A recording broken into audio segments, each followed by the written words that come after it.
Good morning or afternoon or evening or whenever it is that you're watching Whenever. this.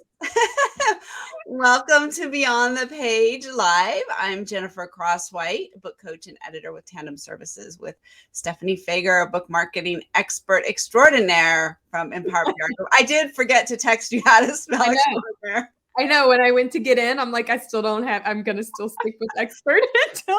That's just how until much, my brain, it's like out of sight, out of mind. It really is. It's Well, there's just a lot of moving pieces, and a lot. actually, yeah, I was talking to an author yesterday. I was doing some work for him, and I was sharing my screen because sometimes it's easier, as you know, when we're doing complicated things to see Yeah. for people to see what you're doing to follow.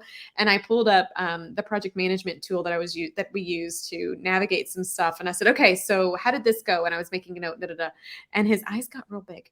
I was like, what? And he's like, I don't know how you manage all that. Like, oh my gosh, without this thing, I would implode. Right? Like, Yes. Yes. you It's need very that true. stuff, but it's easy to forget. It's easy to forget things that, like, just anything. I mean, we know this, and Yes. that's why, Well, honestly, that's why we do what we're doing on Beyond the Page, because it's easy to forget basic moving pieces of a book's journey as yes. well. From mundane to massive. It's And even when you're an author, the more you write, the more books you have to manage. yeah, And so one of our future things is, and we did talk about this in the past too, about software that can help you and things that can help you with your productivity. But it's also important to revisit that because as you move on, you might need something at the beginning. You might just do a whiteboard or a spreadsheet. yeah, And as you get going on, and especially if you bring in people to help you, you have a lot more moving pieces and you need some things to keep you accountable so you don't miss deadlines. And even when you are an indie author, you have deadlines. you Weirdly, do. yes. You have to, or you Amazon, won't get done. yes, Amazon doesn't like it if you miss pre-orders. You can have promos that you're part of. It's different things, and we're going to get definitely see Zan typed in extraordinaire for us in the comments so we know Thank how to you, spell it. Jan. Thank you. Well, no, going back to the prod or the tools, you should be growing. They should Yes. grow with you. I was talking with someone yesterday too about this, and we were talking about her business and how she navigates it. And she mentioned Notion, and she's Mhm. like, I love Notion. And I'm like, oh, and I just got, I have no poker faces, Jen. I'm like, oh, yeah, Notion. And I smiled. I was like, I loved it when I loved it Yes. until I outgrew it. And now when I work with people who are in it, um, and it's a requirement to get in it, I'm frustrated because Yes. the more complicated you get, the less it works. So I Right. was kind of telling her, I was like, I used Notion until it didn't work anymore. And then I used Todoist until I needed more. And then that's when I pivoted into, ClickUp and Dubsado. And now Mhm. those tools are Amazing. robust enough to continue, Yes. right? We both use them, Yeah. robust enough to keep business to grow with your business, Yeah. right? Like, how I used ClickUp 2 years ago and how I use it now are extremely different. Oh, Um, so true, right? And you grow with the tool as well. And I yeah. think that that's I know we're talking about book launch and marketing today, Oh, but this big. goes into it because once you start, when you are writing your book yourself, Yeah. it's mostly just you. You might work with a book coach, an editor, those kinds of things. And then that's you and one other person. But Yeah. once you start talking about launching and marketing, now you're talking about beta readers, ARC readers, street teams, people you want blurbs from. Yeah. Um, if you're involved in any sorts of promotions and those deadlines, now all of a sudden the magnitude of what you're dealing with becomes more complex. And then it just gets more and more with each book. So Yep. it's never too early to start thinking about, and I would not say jump right into ClickUp, not at all. No, You no. don't need that, but Trello or Asana or Notion or whatever is works for you, even a spreadsheet, but you do Yeah. need something to Yep. keep track of what's going on when, because dates are going to become really, really important the Yeah. moment you start thinking about a launch, because you're going to have to pick a launch date. When are you going to put your book out to the world and let the world see it? And Well, and that's a very important date. right, and you need to build backwards and forwards from Yeah. it. But also, many authors, after you publish a book, you forget what it was like having a child, and sometimes you go Right. through round two, right? And so when that happens, if you use a tool where you can keep track of what you need done, you could replicate it in the future. Mhm. The other thing that I have really enjoyed is, especially when it comes to anything like you mentioned that is outside of just you, something that other people are involved or that you've asked help for, what have you. If you think, okay, so I'm going to reach out to endorsers, I need to get endorsements. So you Mhm. send out your endorsements. You like check, and it's off your it's off your marker board. It's off your your little list. You're going to forget about it. But if you have a system that Yeah. allows you to be reminded in a couple of weeks when people haven't responded or didn't get it back, then you come across as like the winner out there when you go, oh, hey, just checking in. Well, listen, you can't keep it all in your brain, You but it's in a cannot. tool. And so you were forward thinking. When I had Kerrigan used to be a part of our team over here, and when she was working here, there was something she said. I love it. She goes, when that happens, it's past you helping future you. Yes. So So true, right? how Usually can past you usually past you does not help future you. Usually past you screws over for a future you. So try to think of the you in right, the future and how you can help her. right, flip the switch, right? Yes. And be thinking about those things forward, right? Like, so if well, and even beyond that, we like let's say you want to do a massive book launch and bestseller campaign. Well, you can say I want to do it on a certain day, but you have these triggers to get there. Yeah. And so, you have to make sure you have the people in place to help you. Do you have the right categories? Have you gotten everything up on Amazon? Did the book actually launch? Are you telling people about it? Did you tell people how to tell people about it? Da, da, da, right? The laundry list is out there. And that is something too you're going to have to follow up on. And it's all kind of the domino effect. So, absolutely. Of course, I've tried Trello and Asana, and I don't like those either, Jen. So I say dive into ClickUp. Just do it on the low end. You don't have to use it as complicated as you and I do. That's true. We have it quite tricked out. That is And there's very a free true. version, by the way. There is a free version of it. Use the free use Yeah. the free version. Anyway, Yeah, that's it a is. great point for budget, right? Like Yeah. pivoting to our topic today, not Well, everything has to be paid for. right, absolutely. And we'll talk about some of the free options as well. And so as you're having however you're planning, have a column for the budget. How much did you spend on these kinds of things? So I am, an established author and have a lot of books out. And so I do some more complicated marketing things. One of the most expensive and complicated things you can do is a BookBub featured deal. And I got one. They're very hard to get. They're very selective, but because it goes out to so many millions of readers and they're expensive. I mean, we're talking in the $500 range, depending on what category you're in. Mine is actually one of the cheaper categories. There are some categories that are like close to $1,000 to be in this, but it goes out to so many people that you get all of that back. And there are people that open their BookBub email every day to see what are the deals and what can I get. And they're very avid readers and they want to find new authors to follow. And Yeah. so when you get a BookBub deal, featured deal, because they also have BookBub ads, that you can really make a lot of money off of it. But then you also do things like ad stacking, whereas I pay for other promos around that, type thing. And I have to keep track of all that. Have I used them before? How effective were they for me before? And there's different costs to all of that. And so you're constantly have to weigh, is this a good deal? Is this not a good deal? And I spent quite a bit of time last week, probably 15 to 20 hours setting all of that up and figuring out what's the best deal, applying all these different things. And so that is the most complicated and more expensive end of things.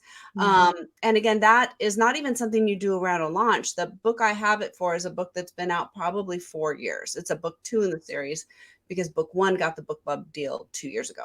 So Awesome. it's an ongoing thing, right? You don't just launch your book and No. forget it. You need Right. to constantly think about how are you going to continue to remind people, new readers, that you have books. And so the more books you have a backlist that you can promote, which is really fantastic when you're not cranking out new books. So Right. those are all things to sort of keep in mind as we talk about this.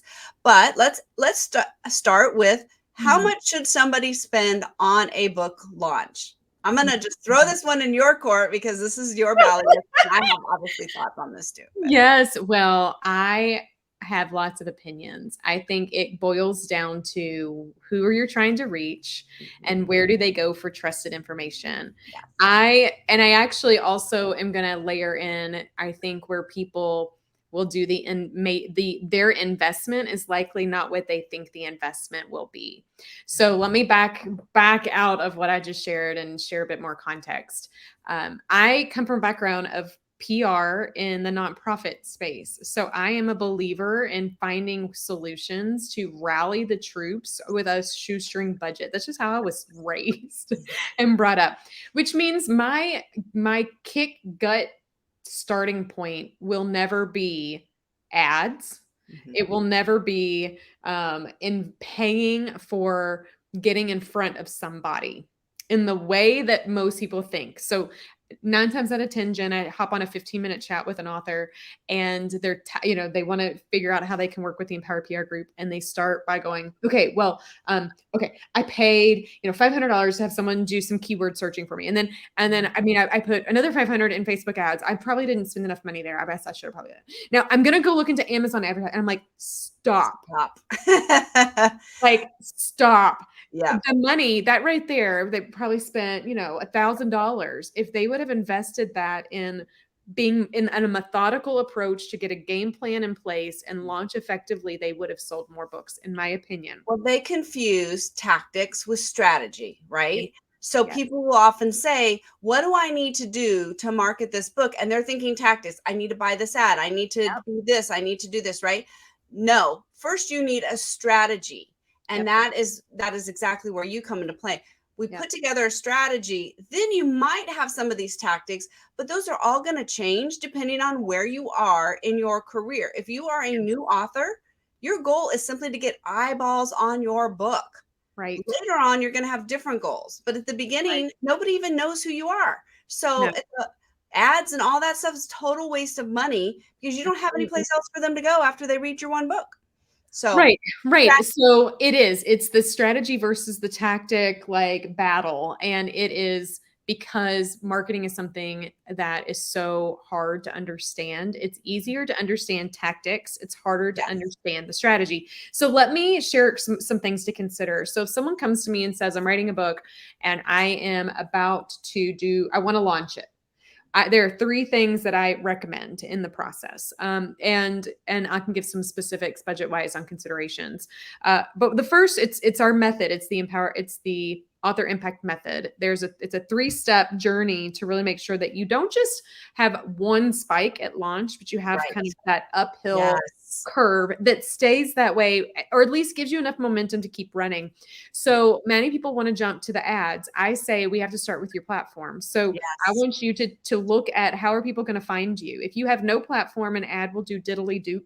And it's, or if you do there was an author I helped once who was on a TED Talk and it was beautiful. And then she had nothing from it. Didn't get anything. No. You just lost all that interest. There was no place for them to go.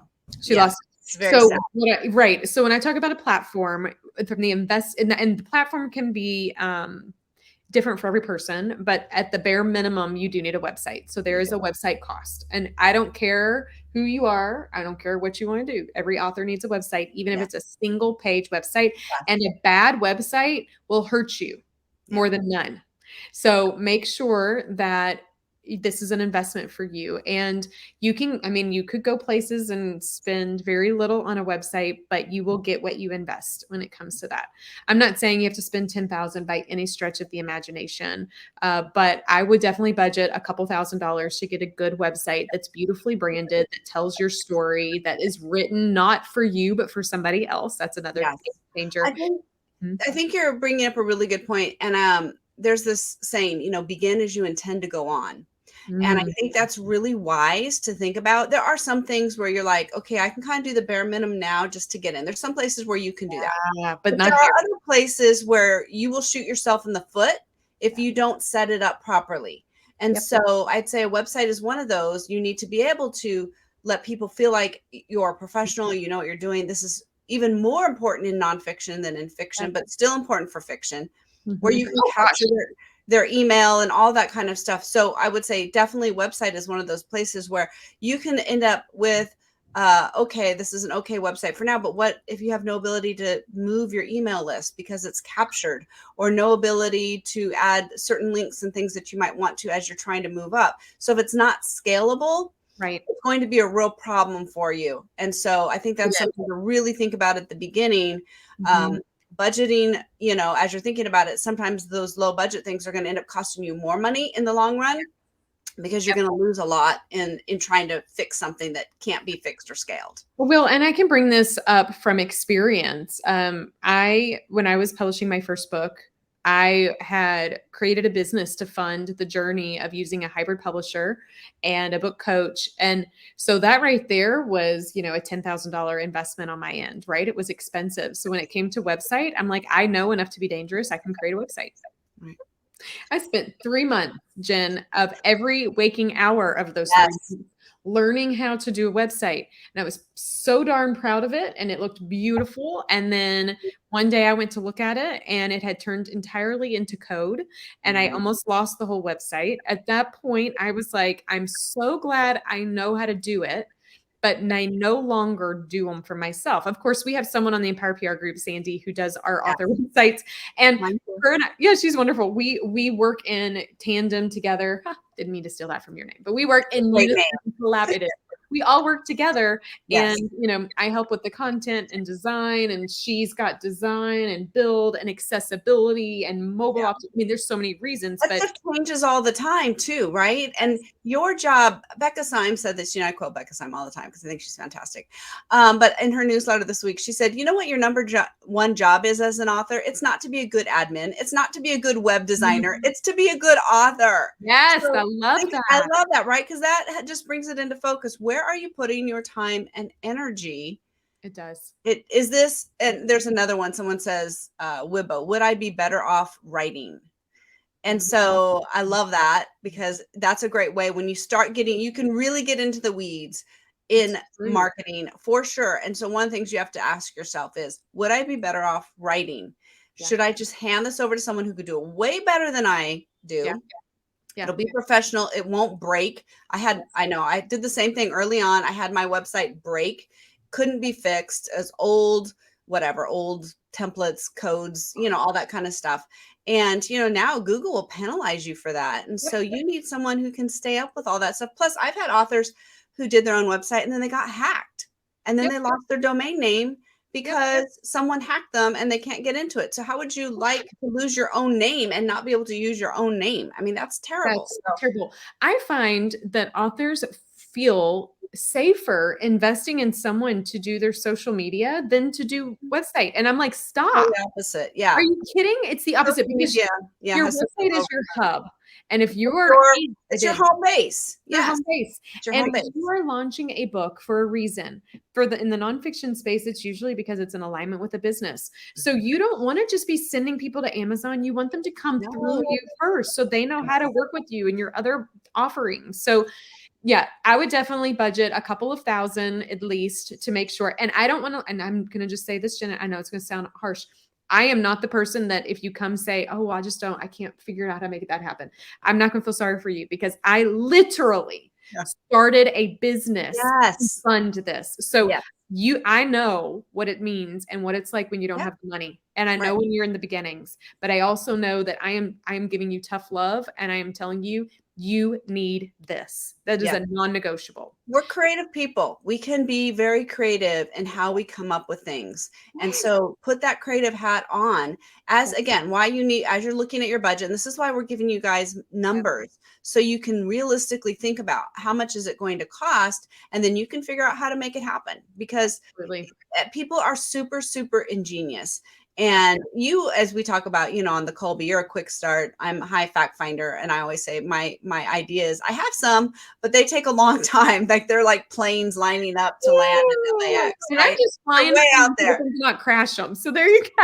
like, oh yeah, let's do this. And so I love it. It's a great thing. So even if you're like me and don't have a ton of ideas, you can still come up with ways to get stuff done, to think of things, to talk to creative people who can help you come up with ideas. There are definitely ways, as people say, there are ways to make things happen if you really want to, and you just need to even it might take more time than you would like, and that's okay too. Sometimes things just need to sit a little bit longer than be right now, right? There are some books that definitely need a little more time to bake. Absolutely. Absolutely. So just don't neglect that in the process. There's more to your author platform, but when it comes to the budget side, that is a big one. The second part of the method that I think is around launch that people tend to overlook is how are you going to really kick it off with a bang?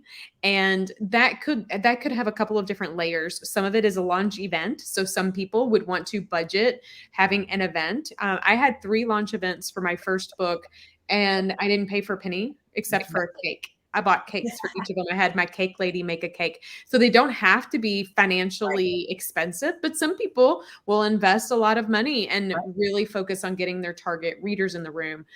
So just be aware of that. I don't spend a lot of energy personally there, mainly because COVID changed a lot of things when it came to in-person events, but there's still really a lot of fun and a lot of value. But I do really believe in leveraging a launch team to help you kick it off and really tell the Amazon algorithms you mean business. Mhm. So what I mean by that is how do you rally the troops, the people who already are connected to you and love you, to help you by helping them help you.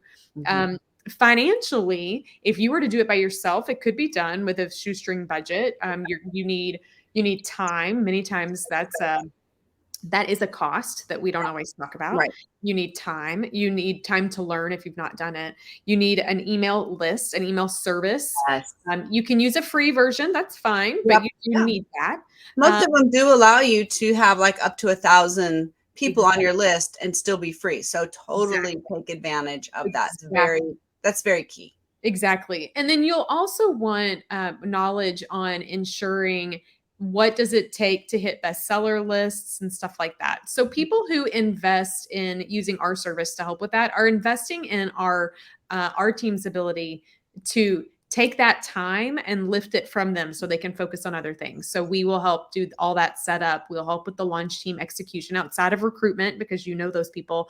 Right. And we help with doing the research to ensure that you've got the right thing set up on Amazon that could trigger bestseller efforts and the nurturing. So, I mean, you could do it for nothing but your own time, or, you know, you could do it on the flip side where you're investing a couple grand with having somebody come in and be a part of making sure that you know, are really launching to success. I really find that you don't have to do it, but I like this because this is your greatest chance of hitting a bestseller list for Amazon. It's also, if you come out of the gate with strong reviews and a strong purchase in the back end, it tells Amazon that people like your stuff. That kind of becomes a domino effect. It also gives you ongoing momentum, but you're nurturing people to become a street army to tell people about your book. Yes. And Absolutely. then on the flip side of that, Jen, this is the other part. It's just like writing a book. You're finished writing a book and you're like, oh, I thought I was done. No, I got to launch it. Okay. Right. The book. I think I'm done. Well, I got to keep You momentum got to up. keep the momentum. You can't let people forget. I mean, there's so many books out in Amazon and you want to keep finding new readers. And I know. It feels like all you ever say is buy my book, buy my book, buy my book. But guess what? They have so many messages coming out and then they hardly ever see those anyway, especially if you're using something like social media. Right. Even listening into business podcasts and they're talking about messaging within a business, within a company, and they'll say things like, you know, I've said this vision, I've said this mission statement a million times.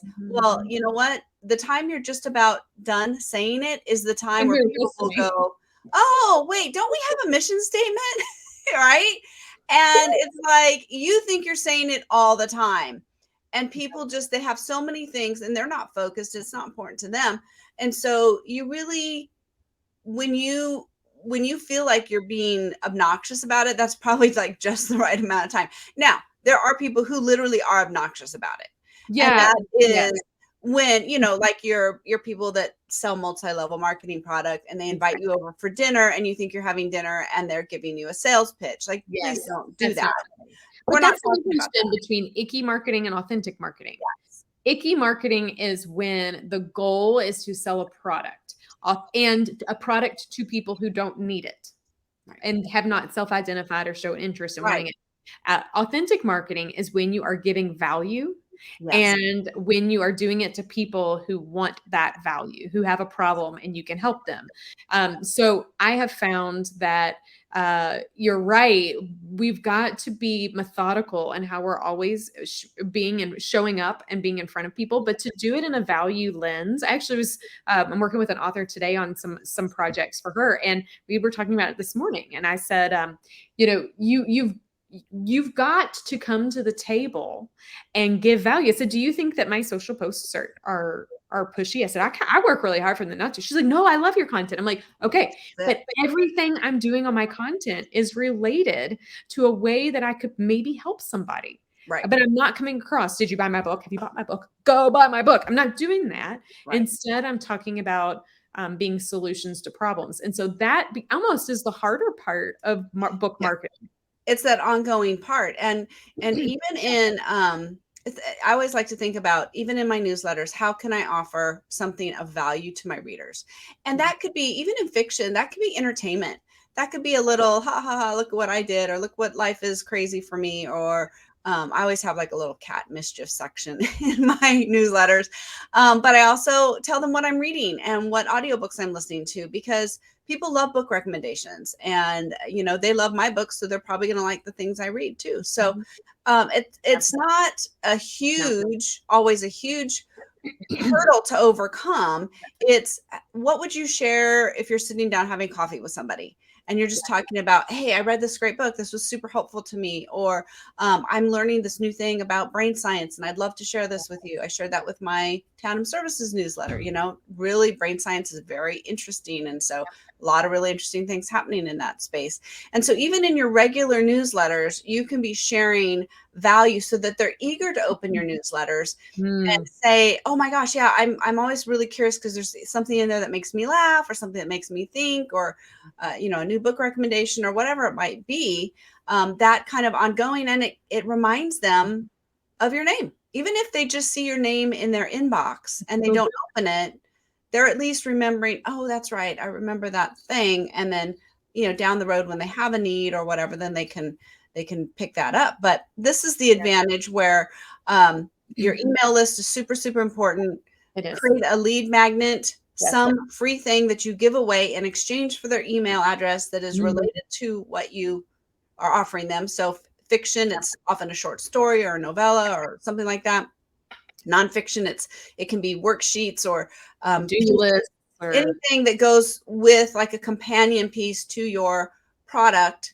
And then in the this is more true in the fiction world than in the nonfiction world, but in the fiction world, there you can do newsletter swaps with other authors. You can do it in nonfiction too. You can do it in nonfiction too. It's not set up as easily.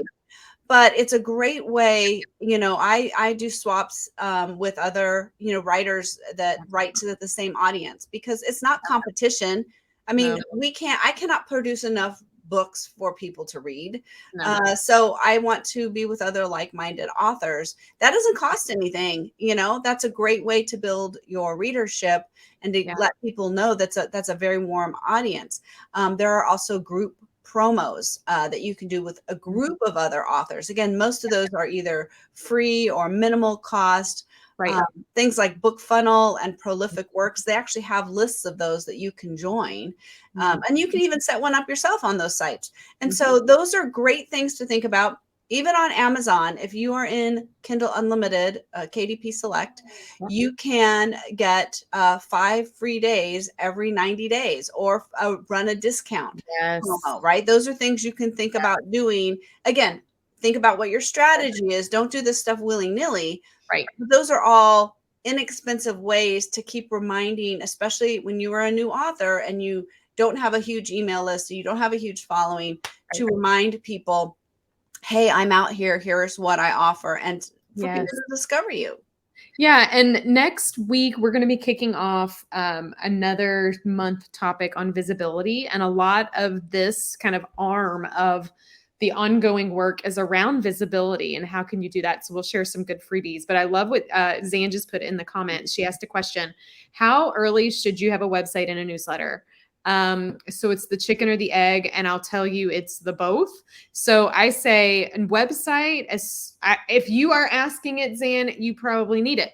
Zan, you need it. I can tell You you need it. where you are because I'm working on one of Zan's books right now. Yes. Okay. So I say, you need a website when you are at a place where you are ready to start just talking about you externally, and you might not be ready to talk, but the world needs to know that it's out there, and that you want them to get buy-in and build consensus and energy and loyalty along the way. So I would say, as early as you have a core kind of message and theme as to why you're doing what you're doing, even a simple website you could grow with. A newsletter too, I would say the same thing.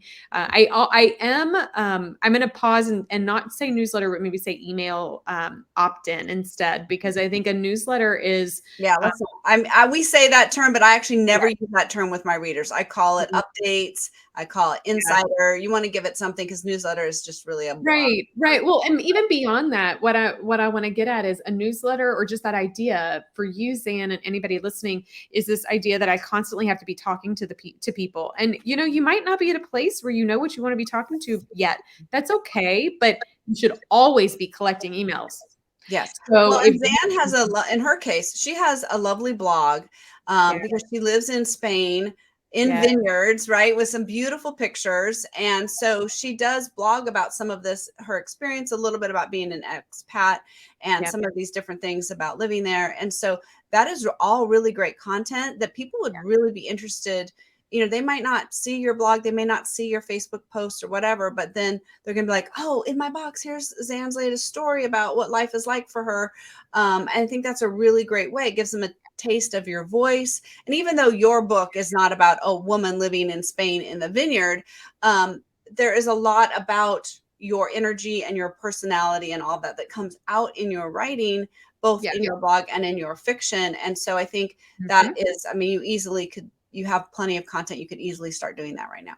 Yes. So 2 things I want to give insights on, Zan, for you and others who might be listening, because we did talk about a website. If you go to, I'll have to take a look. I think it's season 3 of the Empowered Author Podcast. I'm going to check while I'm looking. It's all on author websites. There's 6 episodes. It is season 4. Not 3, it's season 4. So I think that's a great place for people who don't have one or haven't considered it to start, because you can understand a little bit more about what a website can do for you. And then you have a more informed understanding of it when you go and sit down with someone to get help. Of course, Zan, our team, would love to help you if you're interested. And then in regards to an email or email marketing, just to give you the heads up, sneaky peeky people, the next season of the podcast. So right now we are in inbound marketing, which is all about content. I'm looking at all my stuff. This is why remember those things we talked about at the beginning about how great it is to have all your stuff on place? Yep. So in the end of March, we will be kicking off a 6-episode season all about email marketing. And so I think you would find that also really helpful. If you're not currently connected and subscribing to the Empowered Author Podcast, I think you'd find it helpful. I just think it's nice to understand a little bit about both as you dive in. And I try really hard on the podcast to make complicated things not so complicated. And obviously we are talking just very broad brush things here. So you will go, oh, I didn't know about that. I need to go do a deeper dive. And so Stephanie does a great job in her podcast on really taking these things apart and digging into them. So absolutely recommend that. And sometimes I'm on there. So it's kind of fun. You are. Sometimes I'm like, I'll text Jen in the morning, FYI, you're on this week. It's kind of funny.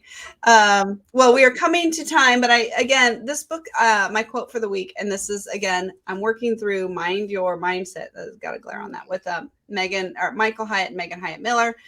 The more I get into this book, the really fascinating is they have a Business Accelerator podcast, and they're talking about the book because it just launched, and that's been really interesting. But again, it goes into the brain science, and I just, as authors, I think we should be really aware of. I mean, anybody should, but I think as authors, we should really, really be aware of that. And there's this really, really great quote here that I think just is why books work, but it's also why your brain works. It's kind of interesting. The capacity to imagine a wide range of stories largely sets the bounds of our experience. Why? Because the stories at our disposal drive the strategies we use to pursue our goals. The Mm, ability to imagine a better state of affairs is what drives human progress, mm, achievement, and flourishing. The ability to reimagine our stories when we're stuck or stalled is what enables us to improve our lives, become more productive at work, take control of our health, become better spouses, friends, parents, and more. I mean, this is again what I always talk about, the power of story, but this is also the power of story that you tell yourself. And yep. so, what stories are you telling yourself? Are they true? Are they not true? And how can you leverage them to create the life that you really want? So, highly Mm, recommend. I'm working my way through it. I'll probably have a quote from it next week. I don't know. I Actually, no, love next week it.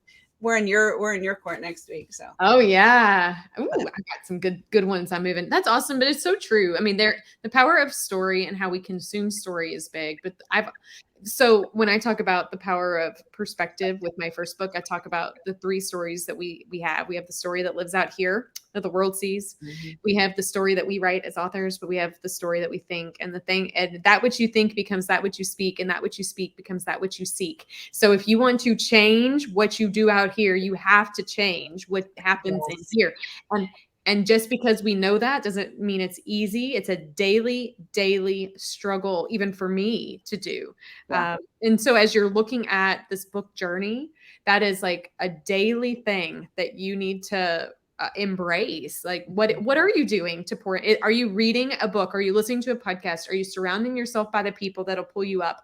Are you doing post-it notes or getting dry erase and writing on your mirror? And what are you doing? Right. Because we live in a world that wants to tell you something differently. And especially when it comes to book marketing and shiny new objects out there every day, it's very easy to get swayed down a wrong path or a wrong mindset, and that derails you. And we don't want that. We don't want that for you. Yes, absolutely. 100%.